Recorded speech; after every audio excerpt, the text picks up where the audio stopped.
অনেকে বলে Suzuki Gixxer কিনলে নাকি পরে আফসোস করতে হয়, কিন্তু আমি এই বাইকটা 1.5 বছর ধরে চালিয়েছি, 12,000 কিলোমিটারও বেশি। আজ কোনো স্পন্সরের কথা নয়, বলবো শুধু বাস্তব অভিজ্ঞতা, ভালো দিক খারাপ দিক, আর এখনো এই বাইকটা কেনার মতো কিনা ভিডিওটি শেষ পর্যন্ত দেখুন। আসসালামু আলাইকুম এভরিওয়ান, কি অবস্থা সবার? আজ আমি আপনাদের সঙ্গে শেয়ার করব আমার সুজুকি জিক্সার বাইকটির 1.5 বছরের বাস্তব অভিজ্ঞতা। আমি এই বাইকটি অনেক যত্ন করে ব্যবহার করেছি, সময়মতো সার্ভিস করিয়েছি, ভালো মানের ইঞ্জিন অয়েল ব্যবহার করেছি এবং অযথা রাফ রাইডিং করিনি। বর্তমানে বাইকটির প্রায় 12,000 কিলোমিটারও বেশি চলেছে, তারপরও এই বাইকটির কন্ডিশন এখনো খুবই ভালো। প্রথমে যদি ইঞ্জিনের পারফরমেন্সের কথা বলি, তাহলে বলতে হবে বাইকটি এখনো আগের মতো স্মুথ অনুভূতি দেয়। ইঞ্জিনে কোনো অস্বাভাবিক শব্দ বা অ্যাক্সিলারেশনে কোনো প্রবলেম এ পর্যন্ত পাইনি। শহর বা হাইওয়ে দুই জায়গাতেই আত্মবিশ্বাসের সঙ্গে বাইকটি চালানো যায়। এবার আসি কমফোর্টের কথায়। আমার কাছে এই বাইকটির রাইডিং পজিশন অনেক আরামদায়ক লেগেছে। দীর্ঘ সময় বাইক চালানোর পরও ক্লান্তি অনুভব হয় না। মাইলেজের বিষয়টা যদি বলি, আমি এই বাইকে প্রথমত ভালো মাইলেজ পেয়েছিলাম,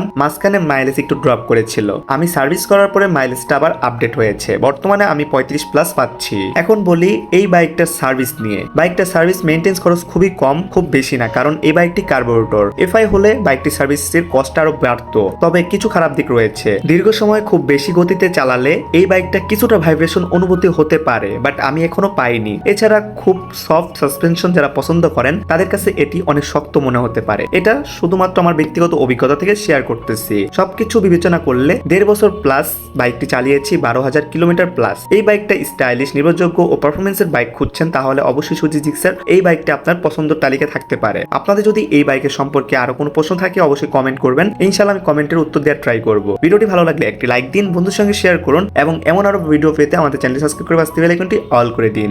আল্লাহ হাফেজ।